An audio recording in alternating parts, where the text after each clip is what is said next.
Hello, everyone. Welcome to a new episode of the Dissenter. I'm your host, as always, Ricardo Lopes, and today I'm joined by Dr. Dan Zahavi. He's a professor in the Department of Communication at the University of Copenhagen. And today we're talking about his book, Being We, Phenomenological Contributions to Social Ontology. So, Dr. Zahavi, welcome to the show. It's a big pleasure to everyone. It's my pleasure as well.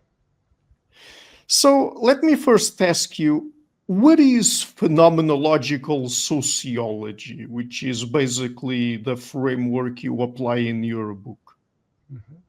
Well, I guess one might give different answers. So, I mean, a historical answer would basically point back to the work of Alfred Schütz, who is often recognized as the founder of phenomenological sociology. And so what he did in the early 30s was to try to solve specific problems that he thought could be found in the sociology of Weber by using resources from Husserl's phenomenology, especially Husserl's theory of intentionality. So again, I think historically speaking, it was an attempt to basically engage with foundational problems in sociology, but using, again, resources, tools, approaches that one finds in phenomenological philosophy.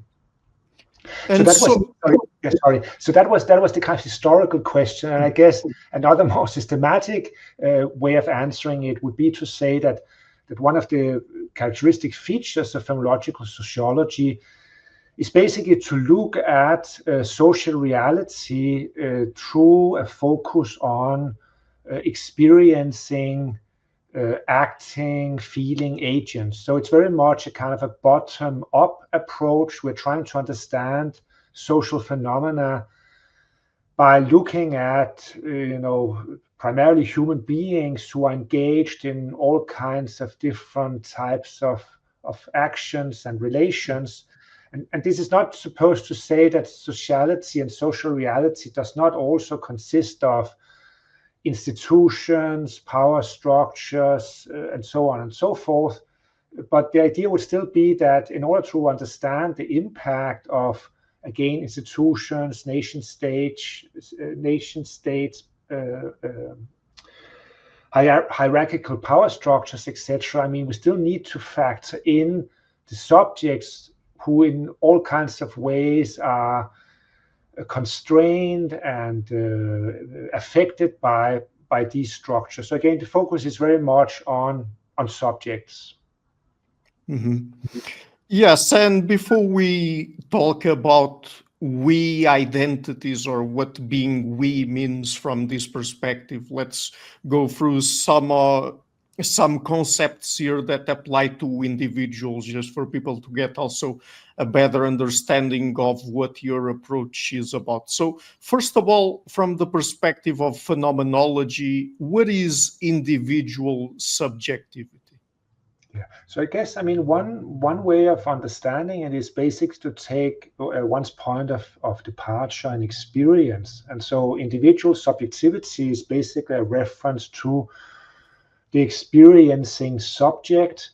I mean, that's one very kind of easy way, I guess, to explain the term. One might also talk about, one might emphasize the role of embodiment. I mean, that's, of course, another classical phenomenological move. So talking about an individual subject is also to talk about an embodied perspective on the world. It's a specific point of view on the world. So it's very much, again, focusing in on experience. And what constitutes an I? I mean, what is the self exactly? Yeah, so this is, of course, a slightly tricky question, because I also think many phenomenologists would say that we actually need to make distinctions here. So there are different dimensions or different levels of selfhood. But if we start with what I would consider to be the most basic or most fundamental level, it again very much has to do with first personal subjectivity. So to speak of a self is not to speak of something that, if you want, has an existence beyond or beneath or above our streams of consciousness. No, selfhood, most fundamentally speaking, is really about experiential subjectivity. Again, it has to do with being a specific perspective on the world, a perspective that is not anonymous, but precisely characterized by a fundamental subjectivity. So I think that is the most fundamental dimension of selfhood. And then one could talk of a number of other ones. I mean, and I'm sure we will return to some of them, but just perhaps to indicate one contrasting notion.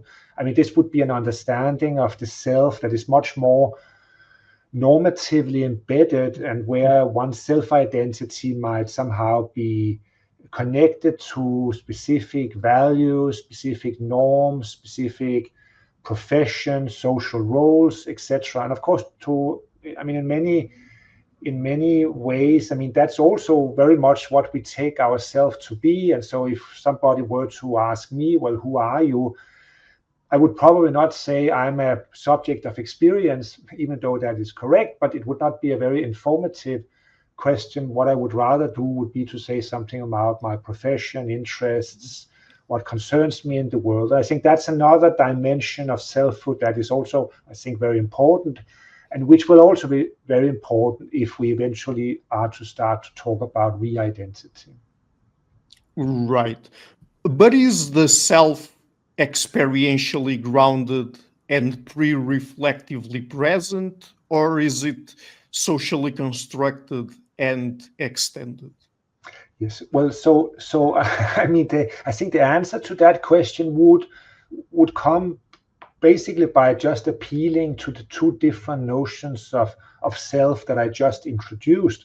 So I don't think you can have a yes no answer. I mean my view would be it is both. It is both experientially embedded and pre-reflectively given, and that pertains to the self understood as basically the subjectivity of experience.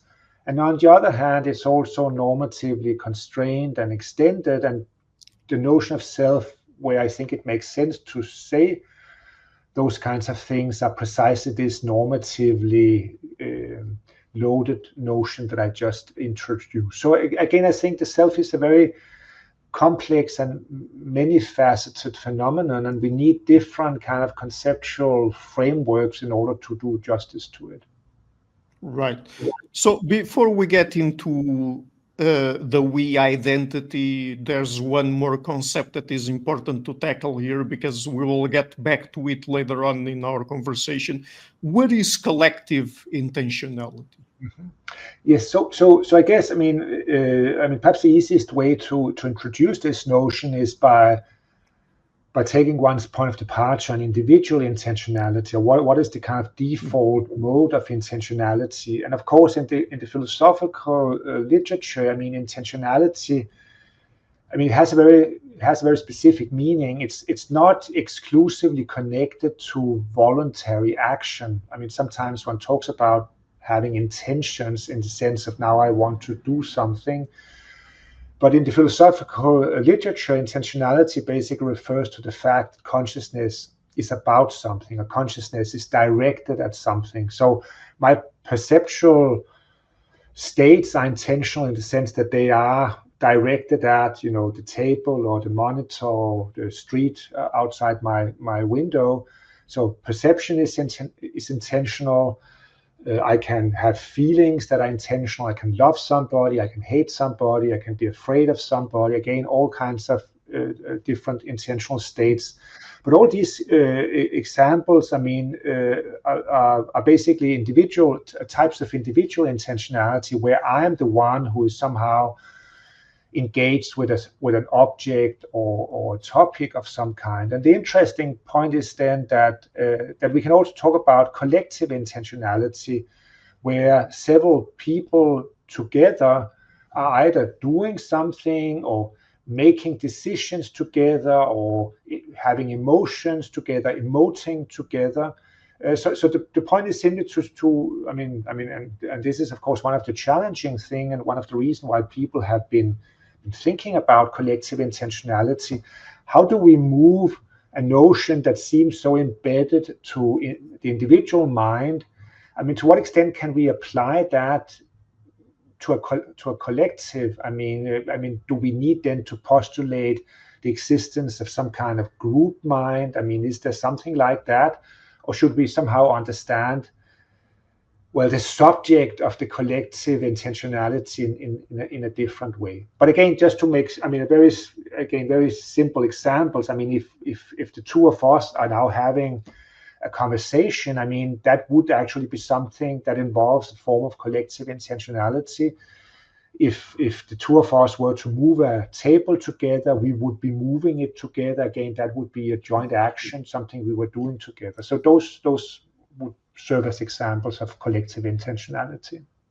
I understand. And what is then a we identity? Yeah, so I guess one of the things that I'm trying to do in the book, and perhaps I should just say a little bit about at this point about the kind of move I'm making in the book, because collective intentionality, I mean, as I just indicated, I mean, has been a topic that has been discussed extensively, especially in analytic philosophy for the last, say, 35, 40 years.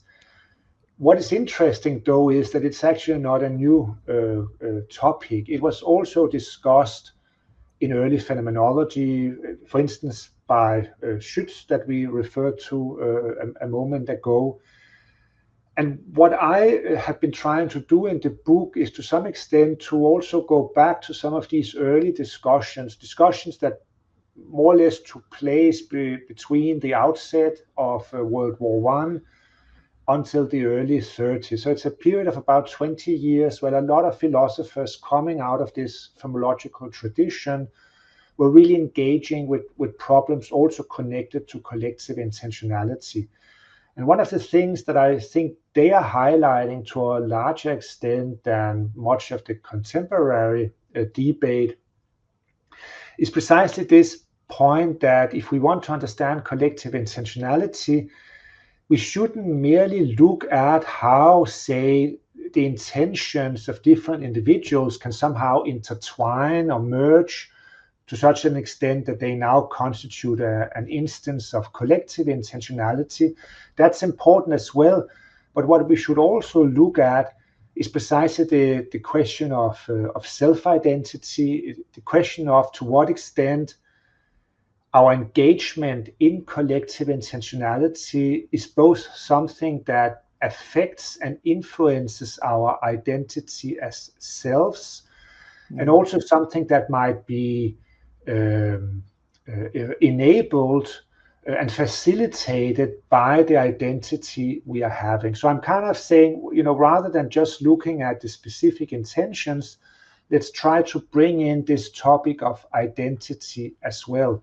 And that's where then the question of the we pops up, because, how do we articulate types of collective intentionality? Well, we usually do that by referring to the first person plural pronoun. I mean, we are saying we are having a conversation, we are moving a table together, we are making a decision. So there's this we that I think needs to be better understood. So basically, I guess, I mean, one of the questions is, when talking about a we identity, what exactly is a we? Is a we some kind of group mind of a somewhat mysterious nature, or should we understand the nature of this we differently? I mean, this is part of what I have been trying to do in the book. Mm-hmm. And so let's explore that a little bit more. What is then the relationship between plural and individual selfhood? Yeah. So again, I mean, it's interesting that different disciplines might have different answers to that question. I mean, so there are, I think sociologists, it's always a bit dangerous to generalize. So let us say some sociologists and some cultural psychologists and some anthropologists might be tempted by the proposal that plural selfhood, a we, the community, has a kind of priority vis-a-vis individual selfhood or individual subjectivity. So there might be this idea that in order to be an individual, I mean, this is actually something that is enabled by a social environment of a very specific kind. So it's basically by being born into, being socialized within, being enculturated within a very specific community that we start to gain an identity as an individual. So on this kind of approach, a priority would be given to plural selfhood. My view would be somewhat different, because here I would again appeal to my previous distinction between different notions of self. And I would say there are some notions of self where I think it does make sense to say that the community has a certain priority. I mean, imagine, thinking about, I mean, my identity as a professional philosopher, my identity as a professor of philosophy. I mean, that is something that matters to me. It's something I have both spent a lot of time achieving, and it's a way for me to fulfill my life. So this is a very important part of my identity, but I don't think you could be a professional philosopher or a professor of philosophy if you were, socially isolated. I mean, these are clearly professions and social roles that are embedded within and requires a very complex cultural, social background.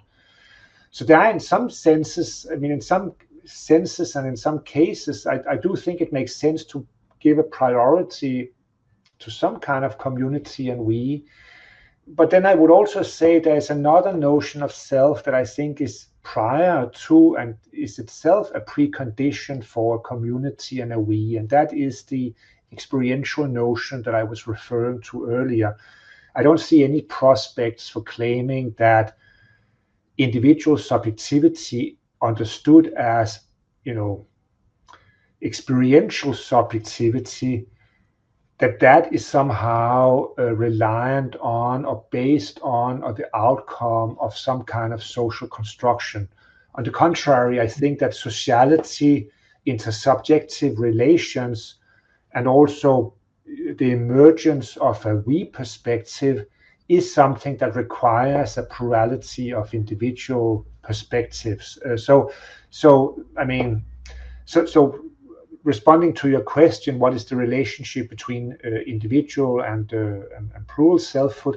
I mean, it depends a little bit, but if you want, my take on where the story has to begin, I would say it has to begin with individual subjective experience, and then there will be a kind of process that will then, through community, through the we, feedback to the nature of self, will allow for richer and more complex forms of self that are then dependent upon a community and a we, but again, which that has then other preconditions, including individual experiential subjectivity. And how about consciousness? Is it really a private phenomenon? Well, so I think again, I mean, I don't think one can say yes and no here, because I think consciousness are many different things. I mean, I do think there is something. How to put it? I think we need to recognize the existence of what might be called epistemic asymmetry, understood in the following sense: when I'm living through experiences, I'm acquainted with those experiences in a way that differs from how observers would be acquainted with my experiences. So I mean, again, if I'm very depressed, I'm living through that in a different way that people who are around me might pick up on it. And if I'm hungry, again, I will experience that in a different way than other people will do. So there's something special, something distinct about my own acquaintance with my ongoing experiences. And if you want to call that private, that's fine with me.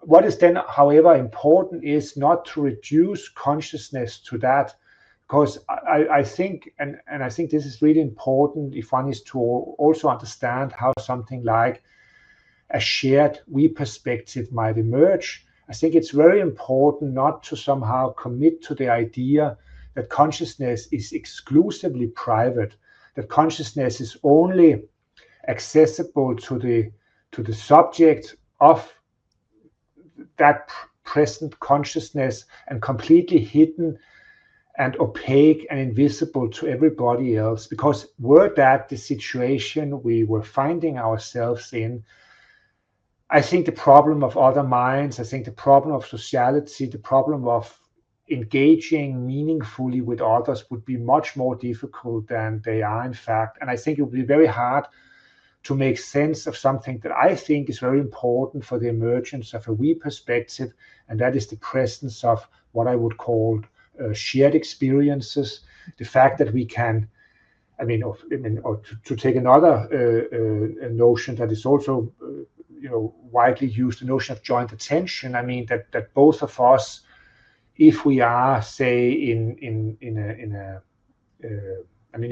we are in the same physical environment, I mean, we might pay attention to the same thing, and through communicative eye gaze, we might make it apparent to both of us that we are now paying attention to the same thing.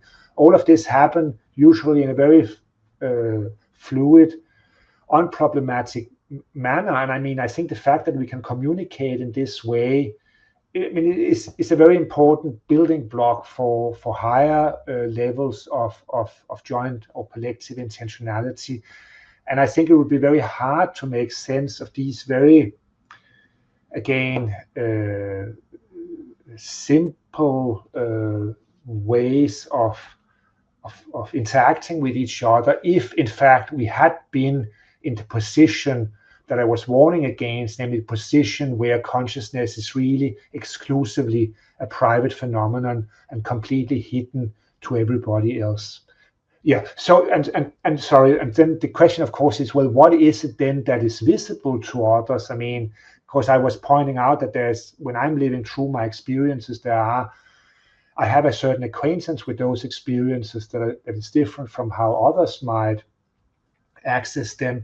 But I would precisely say, I mean, when we are interacting, I don't think that what you are primarily confronted with is a kind of meat machine, that discloses or manifests different contortion of muscles with no psychological meaning. I think that would be a very strange description of our conversation. Hopefully, I mean, you are seeing me as somebody trying to express my thoughts and showing interest in your questions, etc., etc. I think that's the natural way of describing what is going on. So I would say that our experiences, our conscious life, is exactly being expressed in bodily gestures, facial expressions, actions, and that all those things have psychological meaning. That is also a way for the mind to manifest itself, and that is a dimension that other people can pick up on. On the topic of intersubjectivity, how is it established? Is it via detached mind reading, or what psychologists usually call theory of mind, or does it depend on normative relations and shared values? So, I mean, I know it's getting a little bit repetitive, because here again, I would say, you can't give a yes, no answer here, because intersubjectivity again is complex, and there are many different ways in which it can be established. So I think that the correct answer to your question would basically be to say yes to all of the proposals. I mean, and I don't think anybody ought to deny that, of course, sometimes we do employ mind reading, sometimes we do employ a theory of mind, sometimes we do engage in imaginative perspective taking. I think all of that is given, but I think the interesting question, and I think one of the areas where the phenomenological tradition that I'm kind of coming from has had something to add to the kind of standard way social cognition has been discussed in the literature, is precisely to emphasize that in addition to all these other procedures, there's also a more basic, more foundational form of perceptually based embodied relations. So I think in addition, so again, I mean, if I encounter somebody on the street who is crying, I mean, I don't think my first impulse would be to engage in imaginative perspective taking and trying to figure out what could possibly cause me to be in a situation like that in order to figure out what the person might be living through. Nor do I think I would, in the first instance, try to consult various textbooks in psychological theory. No, I would, in a much more spontaneous way, pick up on this distress of the person. And I think it's very important not to overlook this whole embodied dimension to our intersubjective relations. And I also think, I mean, looking from the perspective of developmental psychology, that is, as far as I can see, also the kind of ontogenetically first way of engaging socially for the infant. I mean, something like theory of mind is only something that becomes available at a later stage in development. And so what is then, or how should we think about the relationship or the interplay between the I and the we? I mean, to what extent is the I a condition of possibility for the we? And to what extent does the we have an impact on the nature and structure of the I? Yeah. So I think one way to approach that question, I mean, is basically again to think about what exactly do we mean by a we, and I mean I used earlier the phrase it's the first person plural pronoun, and I think it's very important to kind of to keep both notions in mind, that it's first person and that it's plural. So the plural part obviously suggests that there has to be a certain plurality, and I think that is one way of doing away with the conception of a group mind, if the group mind is understood somehow as an expanded singular mind. I mean, again, so I don't think the right way to think about the we is to think of it as a bigger I.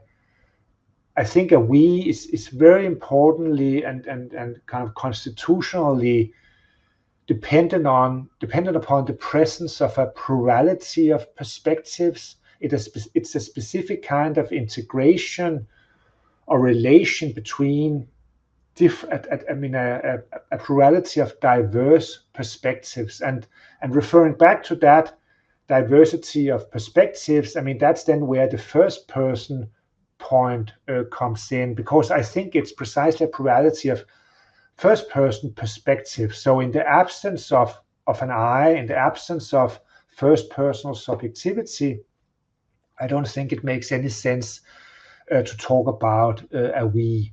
And I mean, that will allow me also to make one other point, because when talking about groups, I think it's very important to understand that a we is a very specific type of group. I mean, there might be groups where you can be a member, where your membership is basically something that can be assigned from without, in the sense that, whether or not you are a citizen of a specific country, I mean, might, for instance, be a question of where you were born. It's not up to you. It's not your decision. So, I mean, again, whether you count as a member of that national community or not is again something that is externally determined.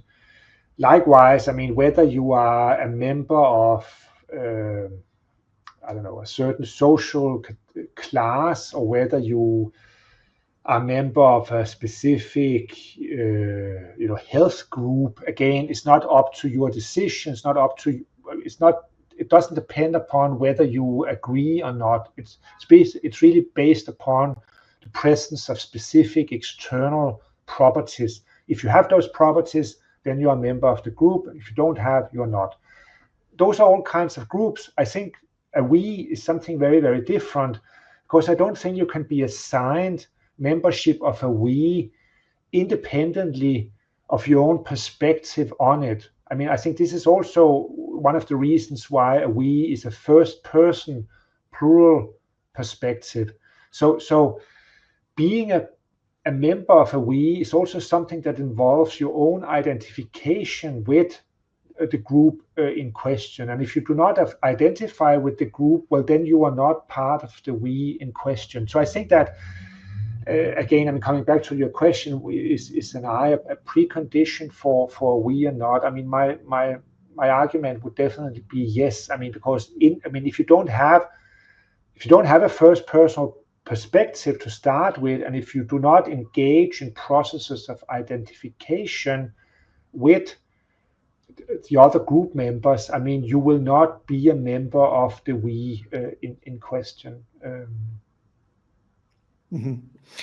And what does the fact that individuals can identify with the group and adopt a we perspective tell us about the nature of selfhood and self-identity?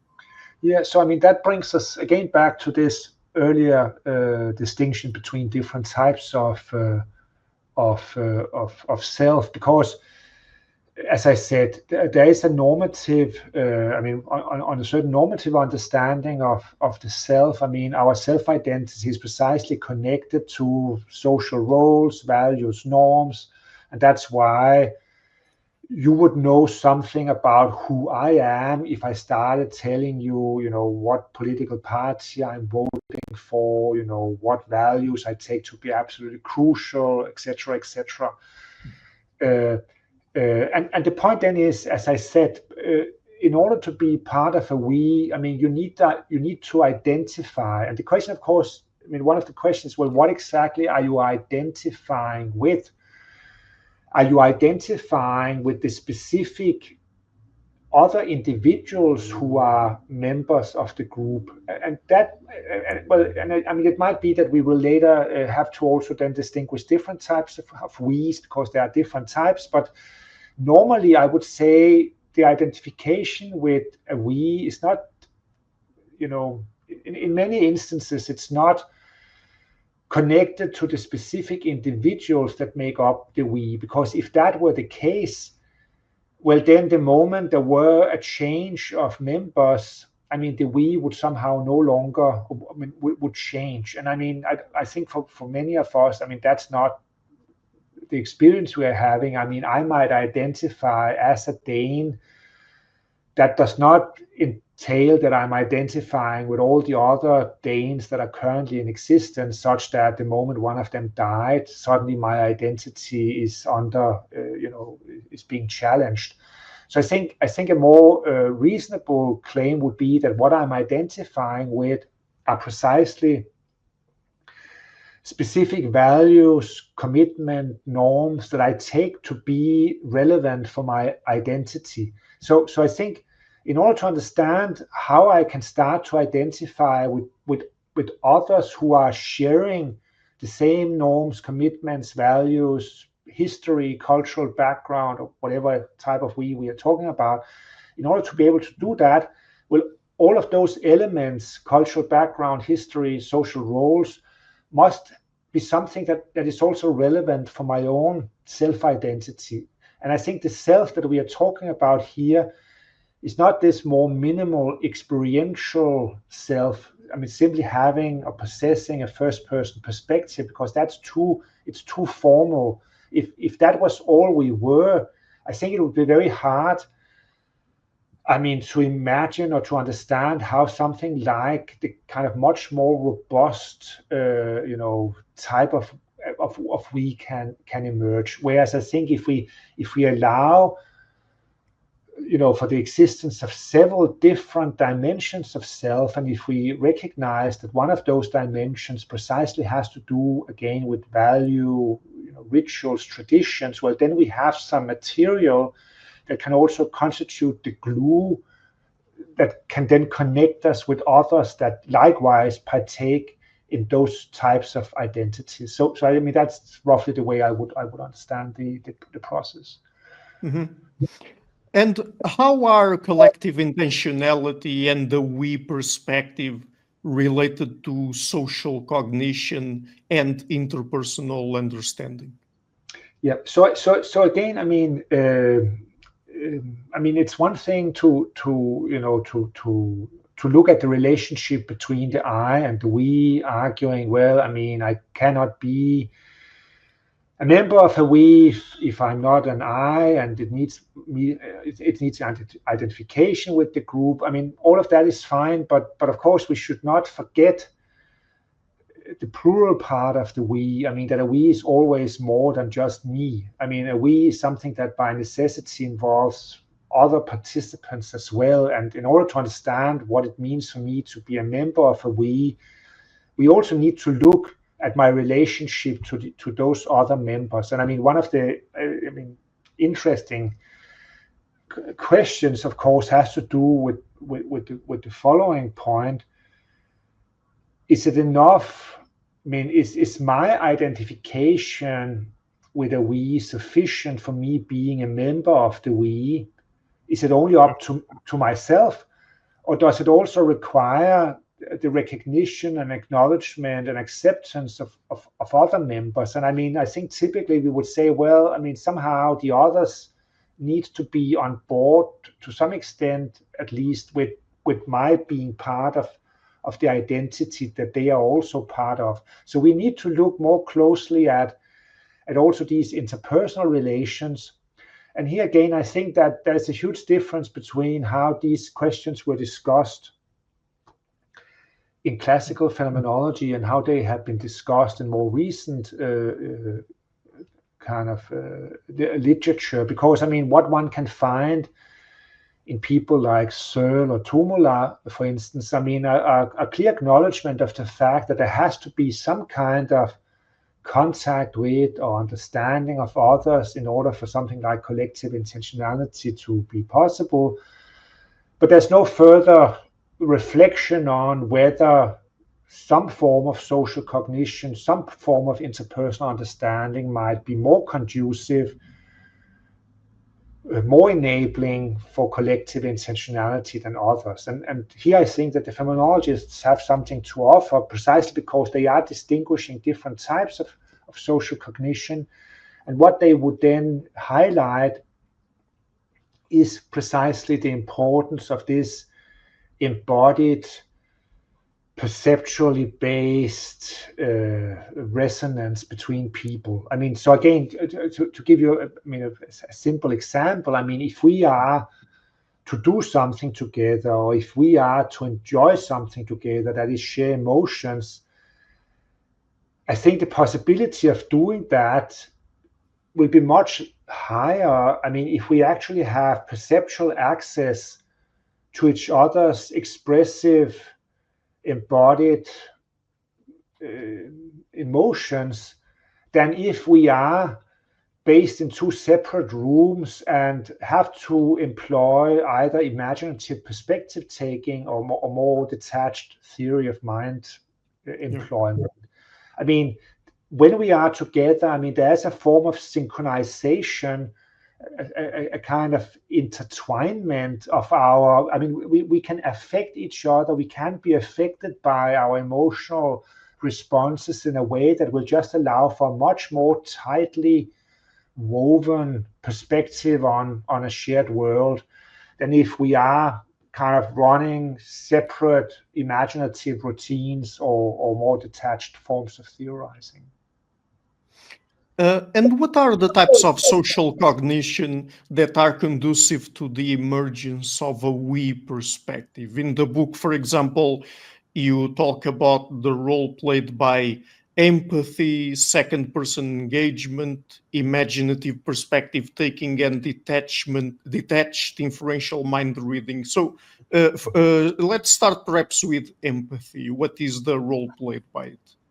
Yes. So again, I mean, empathy is a big topic, and I mean, people are often understanding very different things about under this label. So again, I have to make it clear that when I'm talking about empathy in the book and also in a moment, I'm talking about empathy as this term was used by the phenomenological philosophers that I'm kind of drawing on. And for them, empathy refers precisely to this kind of perceptually based, embodied pickup of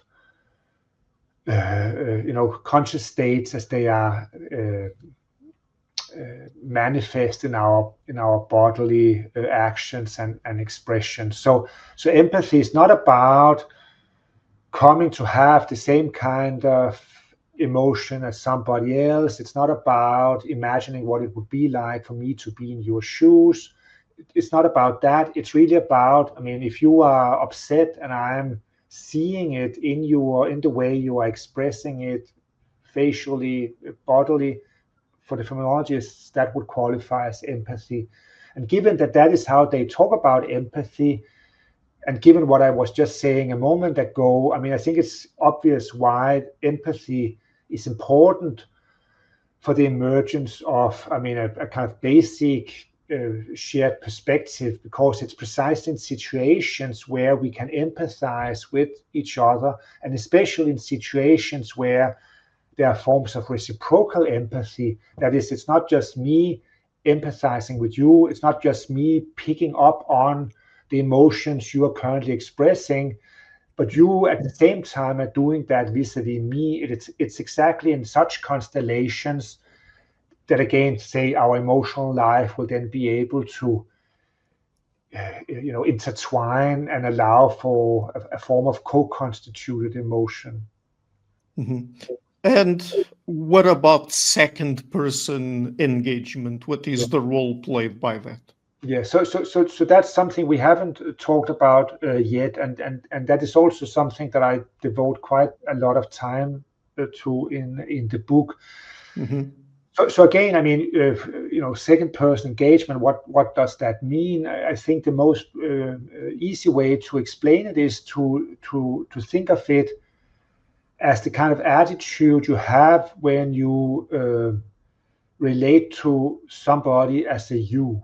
And so again, the standard idea would be, well, I mean, I can think about or relate to somebody as a he or she. That would be from a third person perspective, but I can also relate to somebody as a you.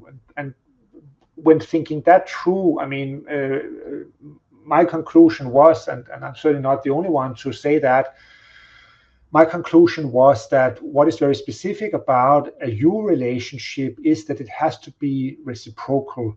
I mean, I can relate to somebody as a he or she, even if they have absolutely no awareness of my current attention to them.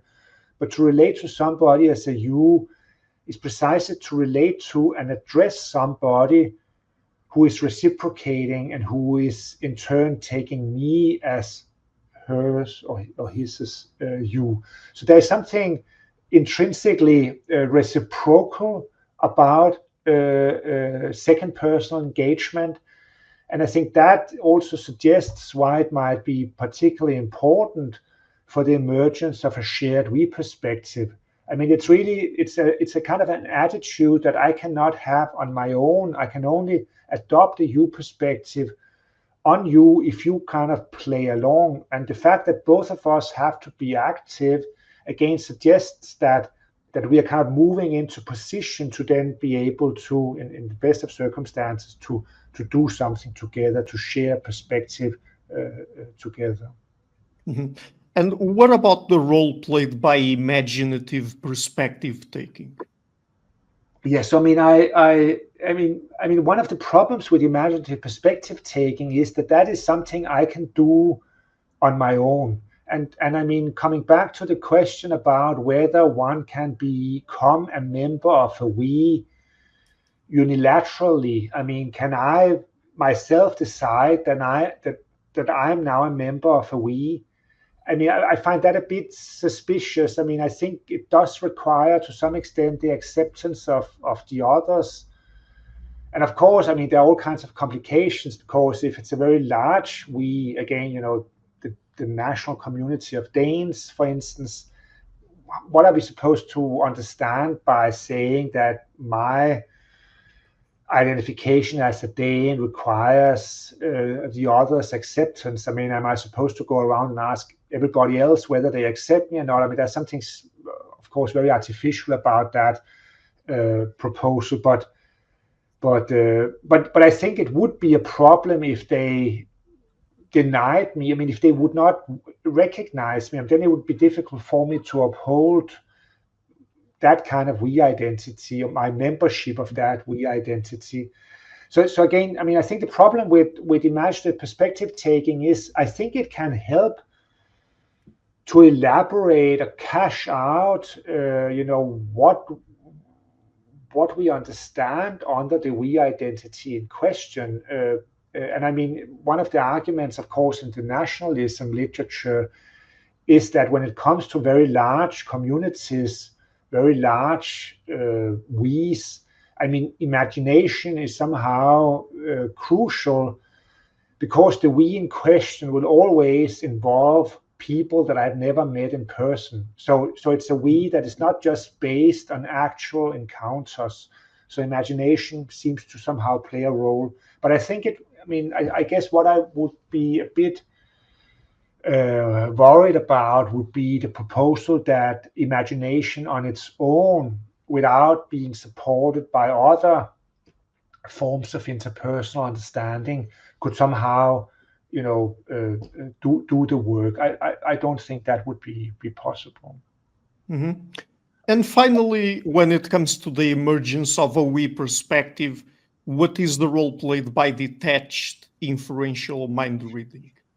Yeah, but I mean, I think much of what I said about imaginative perspective taking, I think would hold for detached mind reading Yeah.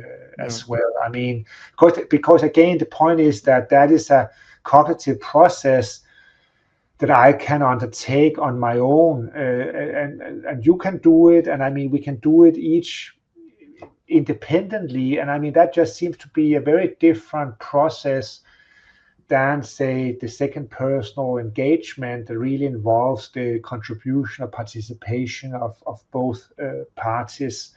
So again, I would say, I mean, social or interpersonal understanding, I mean, comes in many different forms, and I think, our social life is so rich that we also need to draw on many different kind of means of kind of weaving us together, but I really would want to give a certain priority to the kind of perceptually based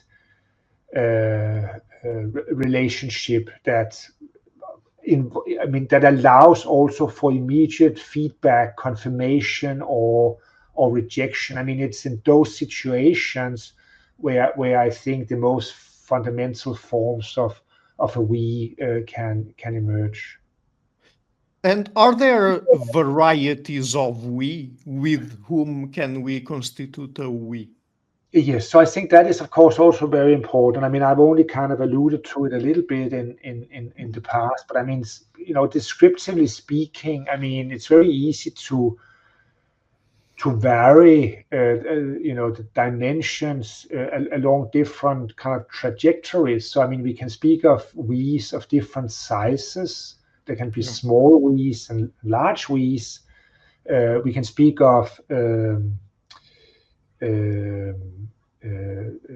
differences in say temporal duration. I mean, they can be very short-lived they can be very long-lived. I mean, so on the one hand, I mean, it might be a dyadic we that is established in the here and now of a communication. I mean, that's one type of a we. Another type of a we, again, would be, say, a transgenerational we, a we that somehow endures over generations, could again be exemplified by family or a national community. And I mean, we are using the term we in these different situations, but it's clear that how they are established, I mean, have very different explanations, because I mean, again, there's a huge difference between, again, a dyadic we consisting of two people who are directly interacting, and say my relationship to, again, I keep speaking about the Danes, so let's just stick to that example. I mean, Danes that are long dead and that I somehow identify with, which, for instance, could then come to it could be expressed as when I was saying that we the Danes were horrified when the Germans invaded the country in 1940, for instance. I mean, so what kind of we is that? And it's clearly a different kind than a dyadic one. Mm-hmm. But do you think there are limits to the dimension of the collective with whom we can be part of a we? I guess it depends a little bit on what you mean. I mean, because so what I have spoken so far on kind of small scale we's. I mean, and those include not just dyadic we's, triadic we's, could also be small neighborhoods. I mean, so where people are knowing each other in person. I mean, that's at least one kind of standard case. Mm-hmm. Then there are much larger we's. I mean, it could be the organization. I mean, I think the University of Copenhagen, I mean, if you count the students and all the employees, it's perhaps 50,000 people. Obviously, I don't know all of them. I can still talk of the we also when referring to the University of Copenhagen. All my colleagues, we can talk about a national community as even larger, but there are, of course, also transnational communities. I mean, religions are an obvious case in point. World religions are not restricted to a national community. It could be social movements. It could be, climate crisis activists. Perhaps one could even speak of a global community. I mean, is there a we of all humans? I mean,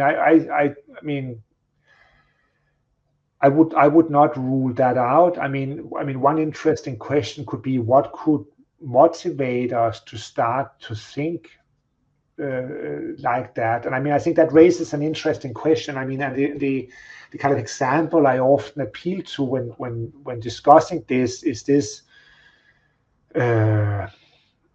American blockbuster movie. I think it was called Independence Day. I think it's basically about, the Earth suddenly being threatened by very hostile extraterrestrials, and suddenly all the countries that were in conflict on Earth, unite to fight off the alien invaders, and that, of course, and the argument would be, now suddenly, there's a kind of a global human community.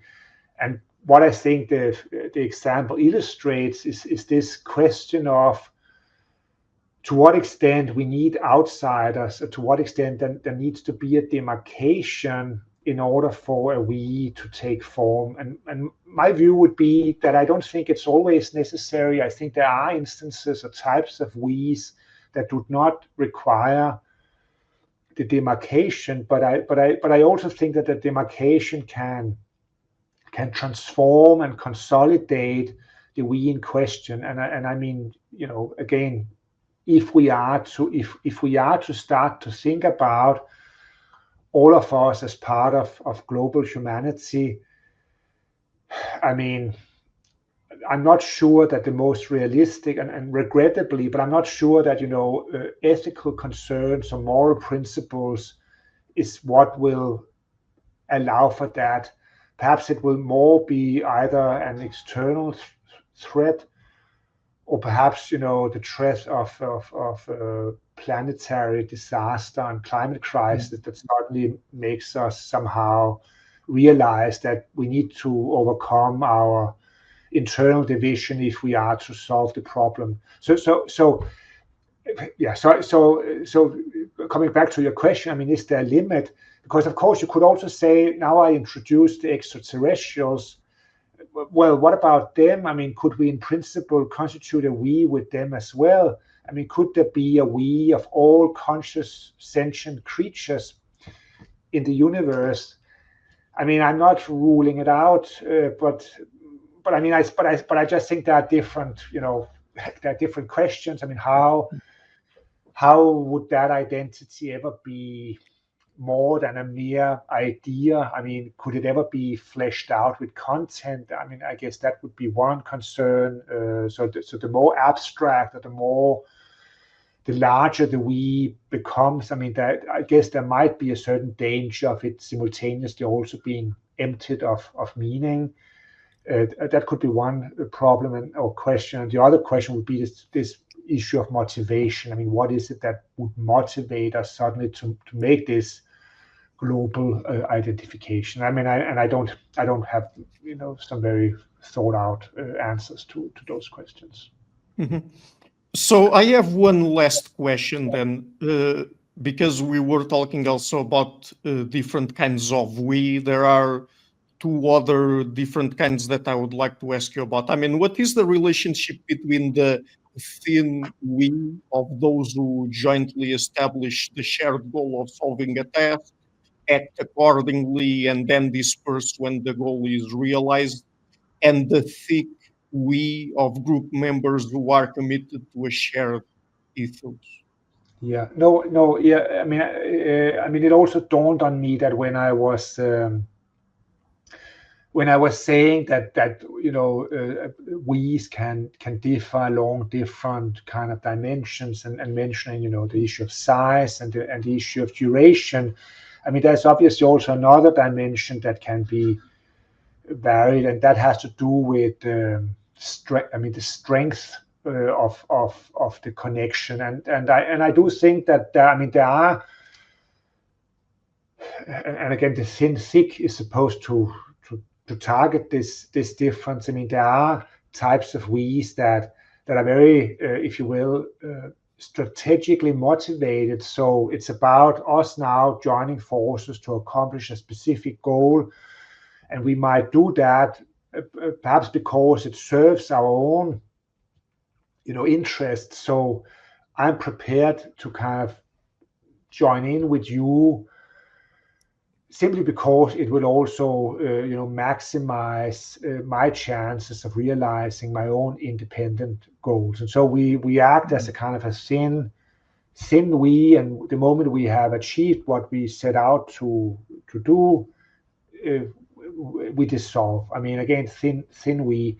But of course, there are thicker we's. I mean, thicker we's that are not just motivated by us pursuing our individual goals, but that have common goals. I mean, where the goals are really something we also decide upon jointly, and where also our participation and identification can withstand struggle and setbacks. I mean, so it's not as if the moment our collaboration runs into obstacles, we would then say, okay, now it's too costly, I'm kind of leaving. No, I mean, because it's much more important to us. It's much more important to also our self-conception, our way of life, that we partake in the we in question. And so I think that, I mean, just to add one more thing, that in order to understand how something like these more robust forms of we can emerge, I mean, I also think we need to look beyond simply, again, face-to-face interaction and kind of bodily resonance. I mean, these more robust forms of we typically also involve enculturation, shared social norms, traditions. It's something also about your upbringing. I mean, there's a whole history of, again, community building behind them. So it's a much more complicated, complex, normative, hierarchical structure. And again, so perhaps one can say, well, that's the most complicated case, and the here and now of the dyad, I mean, is the most minimal case. And so there's a huge variety of different cases that are proper, exhaustive discussion of the we would also have to take into consideration. It was a pleasure talking with you, and let that be the end of it. Hi guys, thank you for watching this interview until the end. If you liked it, please share it, leave a like and hit the subscription button. This show is brought to you by Enlights, learning and development done differently. Check their website at enlights.com, and also please consider supporting the show on Patreon or PayPal.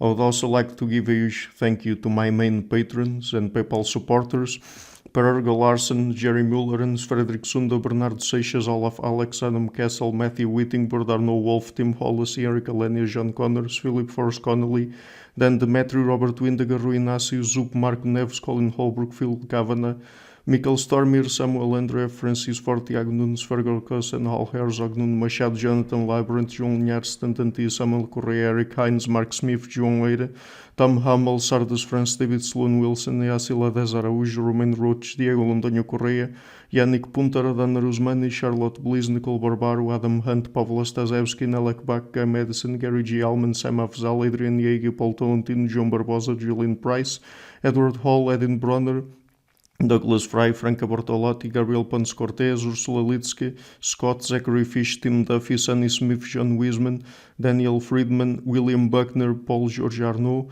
Luke Loaki, Georgios Theophanes, Chris Williamson, Peter Wolozin, David Williams, Diogo Costa, Anton Erickson, Charles Murray, Alex Shaw, Maury Martinez, Coralie Chevalier, Bangalore Atheists, Larry Dealey Jr., Old Erringbon, Sterry, Michael Bailey, Dan Sperber, Robert Grassi, Igor N., Jeff McMahon, Jake Zool, Barnabas Radix, Mark Campbell, Thomas Dovner, Luke Nissen, Chris Story, Kimberly Johnson, Benjamin Galbert, Jessica Nowicki, Linda Brandon, Nicholas Carlson, Ismail Benzliman, George Coriatis, Valentin Steinman, Per Crowley, Kate Van Goller, Alexander Hubbard, Liam Dunaway, BR, Masood Ali Mohammadi, Perpendicular, Jonas Hertner, Ursula Goodenough, Gregory Hastings, David Pinsoff, Sean Nelson, Mike Lavigne, and Dios Necht.